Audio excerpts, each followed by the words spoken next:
Hello friends, तो कैसे हैं आप सब। मैं आपकी दोस्त अनुष्का त्रिवेदी स्वागत करती हूं आप सभी भावी अध्यापक एवं अध्यापकों का आपके अपने YouTube channel study with Sachin में। जैसा कि आप सब जानते हैं, मैं आपको सीडीपी और ईवीएस के चैप्टर वाइज क्वेश्चन प्रोवाइड करवा रही हूं। अगर आप लोगों को उन वीडियोज़ में कोई भी प्रॉब्लम हो तो आप कमेंट सेक्शन में ज़रूर बताएँ। आज मैं आप लोगों को सीडीपी चैप्टर 3 से पार्ट 2 करवाऊँगी। इसका मैं पार्ट 1 करवा चुकी हूँ। अगर आप लोगों ने वो वीडियो नहीं देखा है तो डिस्क्रिप्शन में सारी लिंक दे दी जाती हैं, आप वहां जाके वीडियो देख लीजिए, क्योंकि आप पार्ट 1 देखेंगे तभी आपको पार्ट 2 समझ में आएगा। क्योंकि पार्ट 1 में मैं आपको 30 क्वेश्चंस करवा चुकी हूं।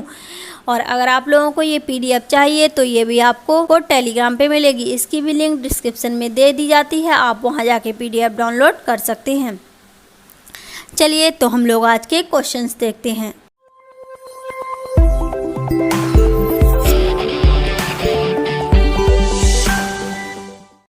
क्वेश्चन नंबर 31, हॉल का सिद्धांत निम्न में किसकी व्याख्या करता है। पूछा गया है हॉल का सिद्धांत निम्न में किसकी व्याख्या करता है। नंबर 1 है बुद्धि की प्रकृति, नंबर 2 है अधिगम में अभिप्रेरण की भूमिका, नंबर 3 है मूल्यों का विकास, नंबर 4 है किशोरों का मनोविज्ञान। जो इसका हमारा सही उत्तर होगा वो होगा नंबर 4, किशोरों का मनोविज्ञान। ये क्यों होगा? क्योंकि मनोवैज्ञानिक हॉल ने किशोरों के मनोविज्ञान सिद्धांत का प्रतिपादन किया है। इस सिद्धांत के अनुसार किशोरावस्था शारीरिक परिपक्वता के साथ मानसिक उद्वेग का काल है। हम लोग क्वेश्चन नंबर 32 को देखते हैं। जो हमारा क्वेश्चन नंबर 32 है वो है क्षेत्र सिद्धांत निम्न में किस वर्ग का योगदान है। विकल्प दिए गए हैं। नंबर 1 दिया गया है व्यवहारविदों का, नंबर 2 दिया गया है संरचनाविदों का, नंबर 3 दिया गया है मनोविश्लेषकों का, नंबर 4 दिया गया है गेस्टाल्टवादियों का। जो इसका हमारा सही विकल्प होगा वो होगा नंबर 4, गेस्टाल्टवादियों का।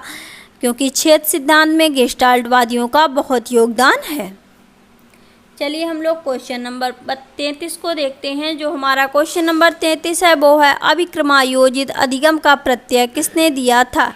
विकल्प दिए गए हैं। नंबर 1 दिया गया हल ने, नंबर 2 दिया गया है थॉर्नडाइक ने, नंबर 3 दिया गया है स्किनर ने, नंबर 4 दिया गया है वॉटसन ने। जो इसका हमारा सही विकल्प होगा वो होगा नंबर 3, स्किनर ने। क्योंकि स्किनर द्वारा अभिक्रमायोजित अधिगम प्रत्यय का सिद्धांत प्रतिपादित किया गया है।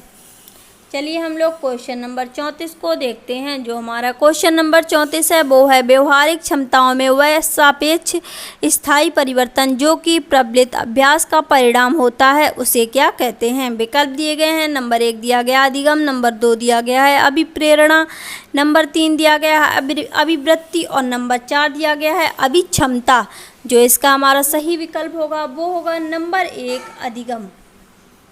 ये क्यों होगा? क्योंकि व्यवहारिक क्षमताओं में वह सापेक्ष स्थायी परिवर्तन जो कि प्रचलित अभ्यास का परिणाम होता है अधिगम कहलाता है। चलिए हम लोग क्वेश्चन नंबर 35 को देखते हैं। जो हमारा क्वेश्चन नंबर 35 है वो है कोलबर्ग का सिद्धांत निम्न में किस विकास से संबंधित है। विकल्प दिए गए हैं। नंबर 1 दिया गया है भाषा विकास, नंबर 2 दिया गया है सामाजिक विकास, नंबर 3 दिया गया है नैतिक विकास और नंबर 4 दिया गया है शारीरिक विकास।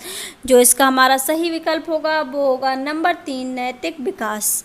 ये क्यों होगा? क्योंकि कोलबर्ग का सिद्धांत नैतिक विकास से संबंधित है। कोलबर्ग ने कहानियों के माध्यम से नैतिक विकास की अवस्थाओं का साक्षात्कार किया तथा उसे ज्ञात हुआ कि ये अवस्थाएं सार्वभौमिक होती हैं। चलिए हम लोग तो क्वेश्चन नंबर 36 को देखते हैं। जो हमारा क्वेश्चन नंबर 36 है वो है एक परिस्थिति में अर्जित ज्ञान का दूसरी परिस्थिति में उपयोग कहलाता है। विकल्प दिए गए हैं। नंबर 1 दिया गया है सीखने की विधियां, नंबर 2 दिया गया है सीखने में स्थानांतरण, नंबर 3 दिया गया है सीखने में पठार और नंबर 4 दिया गया है सीखने में रुचि। जो इसका हमारा सही विकल्प होगा वो होगा नंबर 2, सीखने में स्थानांतरण। ये क्यों होगा? क्योंकि एक परिस्थिति में अर्जित ज्ञान का दूसरी परिस्थिति में उपयोग सीखने का स्थानांतरण कहलाता है। चलिए तो हम लोग क्वेश्चन नंबर 37 को देखते हैं। जो हमारा क्वेश्चन नंबर 37 है वो है अनुभव द्वारा व्यवहार में परिवर्तन कहलाता है। पूछा गया है अनुभव द्वारा व्यवहार में परिवर्तन क्या कहलाता है। विकल्प दिए गए हैं। नंबर 1 दिया गया है स्मृति, नंबर 2 दिया गया है सीखना और नंबर 4 दिया गया है नंबर 3 दिया गया है प्रेरणा, नंबर 4 दिया गया है चिंतन। जो इसका हमारा सही विकल्प होगा वो होगा नंबर 2, सीखना। क्योंकि अनुभव द्वारा व्यवहार में परिवर्तन सीखना कहलाता है। चलिए हम लोग क्वेश्चन नंबर 38 को देखते हैं। जो हमारा क्वेश्चन नंबर 38 है वो है अंतर्दृष्टि द्वारा सीखने के सिद्धांत में कोहलर ने प्रयोग किया था। पूछा गया है अंतर्दृष्टि द्वारा सीखने के सिद्धांत में कोहलर ने किस पर प्रयोग किया था। विकल्प दिए गए हैं। नंबर 1 दिया गया है कुत्ते पर, नंबर 2 दिया गया है वन मानुष पर, नंबर 3 दिया गया है बिल्ली पर, नंबर 4 दिया गया है चूहों पर। जो इसका हमारा सही विकल्प होगा वो होगा नंबर 2 वन मानुष पर। कोहलर ने वन मानुष पर अंतर्दृष्टि द्वारा सीखने के सिद्धांत का प्रयोग किया था। सूझ या अंतर्दृष्टि सिद्धांत का प्रतिपादन गेस्टाल्ट मनोवैज्ञानिकों द्वारा किया गया था। किसके द्वारा? गेस्टाल्ट मनोवैज्ञानिकों द्वारा। इनमें कोहलर ने अपने प्रयोग सुल्तान नामक एक वनमानुष पर किया था। उस वनमानुष का नाम क्या था? सुल्तान। अगर आपसे कभी उस वनमानुष का नाम भी पूछ सकता है कि कोहलर ने जिस वनमानुष पर अंतर्दृष्टि सूझ सिद्धांत का प्रयोग किया था उस वनमानुष का नाम क्या था, तो आप बता सकते हो उस वनमानुष का नाम सुल्तान था, अगर विकल्प में दिया गया हो। चलिए तो हम लोग क्वेश्चन नंबर 39 को देखते हैं। जो हमारा क्वेश्चन नंबर 39 है वो है प्रेक्षणात्मक अधिगम संप्रत्यय किसके द्वारा दिया गया था। विकल्प दिए गए हैं। नंबर 1 दिया गया है टोलमैन, नंबर 2 दिया गया है बेंडूरा, नंबर 3 दिया गया है थॉर्नडाइक और नंबर 4 दिया गया है कोहलर। जो इसका हमारा सही विकल्प होगा वो होगा नंबर 2 बेंडूरा। ये क्यों होगा? क्योंकि प्रेक्षणात्मक अधिगम संप्रत्यय बेंडूरा द्वारा दिया गया था। उन्होंने बालकों के व्यवहारों की व्याख्या प्रेक्षणात्मक अधिगम के आधार पर की है। चलिए हम लोग क्वेश्चन नंबर 40 को देखते हैं। जो हमारा क्वेश्चन नंबर 40 है वो है कक्षा शिक्षण में पाठ प्रस्तावना सोपान सीखने के किस नियम पर आधारित है। विकल्प दिए गए हैं। नंबर 1 दिया गया है प्रभाव का नियम, नंबर 2 दिया गया है सादृश्यता का नियम, नंबर 3 दिया गया है तत्परता का नियम, नंबर 4 दिया गया है सहचर का नियम। जो इसका हमारा सही विकल्प होगा वो होगा नंबर 3 तत्परता का नियम। ये क्यों होगा? क्योंकि कक्षा शिक्षण में पाठ प्रस्तावना सोपान सीखने के तत्परता के नियम पर आधारित है। चलिए हम लोग क्वेश्चन नंबर 41 को देखते हैं। जो हमारा क्वेश्चन नंबर 41 है वो है अधिगम में किसने प्रभाव का नियम दिया था। पूछा गया है अधिगम में किसने प्रभाव का नियम दिया था। विकल्प दिए गए हैं। नंबर 1 दिया गया है पावलाव, नंबर 2 दिया गया है स्किनर, नंबर 3 दिया गया है वॉटसन, नंबर 4 दिया गया है थॉर्नडाइक। जो इसका हमारा सही विकल्प होगा वो होगा नंबर 4 थॉर्नडाइक। क्यों होगा? क्योंकि अधिगम में थॉर्नडाइक द्वारा प्रभाव का नियम दिया गया था। इस नियमानुसार व्यक्ति किसी अनुक्रिया या कार्य को उसके प्रभाव के आधार पर सीखता है। चलिए हम लोग क्वेश्चन नंबर 42 को देखते हैं। जो हमारा क्वेश्चन नंबर 42 है वो है कोहल वर्ग के अनुसार किस अवस्था में नैतिकता बाह्य कारकों द्वारा निर्धारित होती है।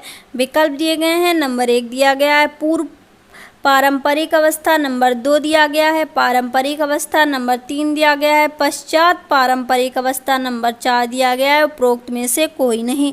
जो इसका हमारा सही विकल्प होगा वो होगा नंबर 1 पूर्व पारंपरिक अवस्था। चलिए हम लोग क्वेश्चन नंबर 43 को देखते हैं। जो हमारा क्वेश्चन नंबर 43 है वो है किस व्यवहारवादी ने कहा है मुझे नवजात शिशु दे दो, मैं उसे डॉक्टर, वकील, चोर या जो चाहूँ बना सकता हूँ।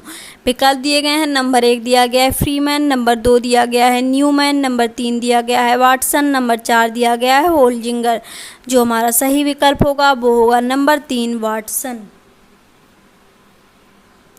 ये क्यों होगा? क्योंकि मुझे एक नवजात शिशु दे दो, मैं उसे डॉक्टर, वकील, चोर या जो चाहूँ बना सकता हूँ। ये कथन वाटसन ने कहा था। चलिए हम लोग क्वेश्चन नंबर 44 को देखते हैं। जो हमारा क्वेश्चन नंबर 44 है वो है SOR किसके द्वारा प्रस्तावित किया गया है। विकल्प दिए गए हैं। नंबर 1 दिया गया है वाटसन, नंबर 2 दिया गया है कोफका, नंबर 3 दिया गया है कोहलर, नंबर 4 दिया गया है गेस्टाल्टवादी मनोवैज्ञानिक। जिस विकल्प हमारा सही होगा वो होगा नंबर 1 वाटसन, क्योंकि SOR वाटसन द्वारा प्रस्तावित किया गया है। चलिए हम लोग क्वेश्चन नंबर 45 को देखते हैं। जो हमारा क्वेश्चन नंबर 45 है वो है, किस अधिगम मनोवैज्ञानिक ने बाल अधिगम विकास में पुरस्कार को महत्व नहीं दिया है? विकल्प दिए गए हैं। नंबर 1 दिया गया है थॉर्नडाइक, नंबर 2 दिया गया है पावलोव, नंबर 3 दिया गया है स्किनर, नंबर 4 दिया गया है गुथरी। जो हमारा विकल्प सही होगा वो होगा नंबर 4 गुथरी, क्योंकि थॉर्नडाइक, पावलोव तथा स्किनर ने अनेक प्रयोगों के माध्यम से यह सिद्ध किया है कि पुरस्कार बाल अधिगम विकास में काफ़ी महत्व रखता है। इसमें सिर्फ गुथरी ही हैं जिन्होंने पुरस्कार को महत्व नहीं दिया है। चलिए हम लोग क्वेश्चन नंबर 46 को देखते हैं। जो हमारा क्वेश्चन नंबर 46 है वो है, सीखने का प्राथमिक मूलभूत नियम संबंधित है। पूछा गया है सीखने का जो प्राथमिक मूलभूत नियम है वह किससे संबंधित है?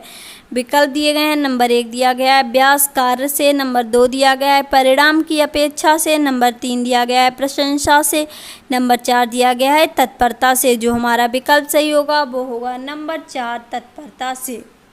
क्यों होगा? क्योंकि थॉर्नडाइक ने सीखने के प्रमुख 3 नियमों की चर्चा की है, जिनमें उन्होंने तत्परता के नियम को प्राथमिक माना है। यह नियम बताता है कि जब व्यक्ति किसी कार्य को करने के लिए तत्पर है तो उस कार्य को करने में उसे अन्य कार्यों की तुलना में अधिक संतोष मिलता है। चलिए हम लोग क्वेश्चन नंबर 47 को देखते हैं। जो हमारा क्वेश्चन नंबर 47 है वो है, सीखने की प्रक्रिया को प्रभावित करने वाले कारक हैं। विकल्प दिए गए हैं। नंबर 1 दिया गया अनुकरण, नंबर 2 दिया गया है प्रशंसा एवं निंदा, नंबर 3 दिया गया है प्रतियोगिता, नंबर 4 दिया गया है ये सभी। जो हमारा सही विकल्प होगा वो होगा ये सभी, क्योंकि उपरोक्त सभी सीखने की प्रक्रिया को प्रभावित करने वाले कारक हैं। चलिए हम लोग क्वेश्चन नंबर 48 को देखते हैं। जो हमारा क्वेश्चन नंबर 48 है वो है, कक्षा में अनुशासन बनाए रखने के लिए सर्वाधिक प्रभावशाली उपाय क्या है?